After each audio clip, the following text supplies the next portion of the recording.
சங்கீதம் 142. கர்த்தரை நோக்கி சத்தமிட்டு கூப்பிடுகிறேன், கர்த்தரை நோக்கி சத்தமிட்டு கெஞ்சுகிறேன். அவருக்கு முன்பாக என் சஞ்சலத்தை ஊற்றுகிறேன், அவருக்கு முன்பாக என் நெருக்கத்தை அறிக்கையிடுகிறேன். என் ஆவி என்னில் தியங்கும் போது நீர் என் பாதையை அறிந்திருக்கிறீர். நான் நடக்கிற வழியில் மறைவாக எனக்கு கண்ணி வைத்தார்கள். வலது புறமாய் கண்ணோக்கி பாரும், என்னை அறிவார் ஒருவரும் இல்லை. எனக்கு அடைக்கலம் இல்லாமற் போயிற்று, என் ஆத்துமாவை விசாரிப்பார் ஒருவரும் இல்லை. கர்த்தாவே, உம்மை நோக்கி கூப்பிடுகிறேன். நீரே என் அடைக்கலமும் ஜீவனுள்ளோர் தேசத்திலே என் பங்குமாயிருக்கிறீர் என்றேன். என் கூக்குரலுக்கு செவி கொடும், நான் மிகவும் தாழ்த்தப்பட்டேன். என்னை பின் தொடருகிறவர்களுக்கு என்னை தப்புவியும், அவர்கள் என்னிலும் பலவன்களாயிருக்கிறார்கள். உமது நாமத்தை நான் துதிக்கும்படி என் ஆத்துமாவை காவலுக்கு நீங்களாக்கிவிடும்.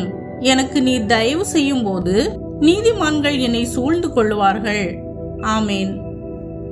பிரியமானவர்களே, இந்த சங்கீதம் தாவீது மிகுந்த துன்பத்திலும் தனிமையிலும் இருந்தபோது தேவனை நாடி செய்த மனவேதனையுடன் கூடிய ஜெபமாகும். மனிதர்கள் யாரும் உதவாத நிலையில் தனிமையும் துன்பமும் சூழ்ந்த நேரத்தில் தேவனை தஞ்சமாக அழைக்கும் விசுவாசத்தின் வெளிப்பாடாக இது உள்ளது. மனிதர்கள் விட்டு விலகினாலும் தேவன் நம்மை ஒருபோதும் கைவிட மாட்டார் என்பதை இந்த அதிகாரம் நமக்கு நினைவூட்டுகிறது.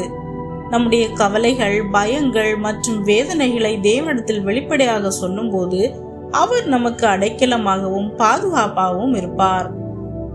இன்று உங்கள் வாழ்க்கையிலும் யாரும் புரிந்து கொள்ளவில்லை என்று நீங்கள் நினைக்கும் நேரங்களில் கூட தேவன் உங்களை கவனித்துக் கொண்டிருக்கிறார். அவர் உங்களை விசாரிக்கும் தேவன். இந்த சங்கீதத்தில் சொல்லப்பட்டது போல உங்கள் இருதயத்தை தேவனிடம் திறவுங்கள்.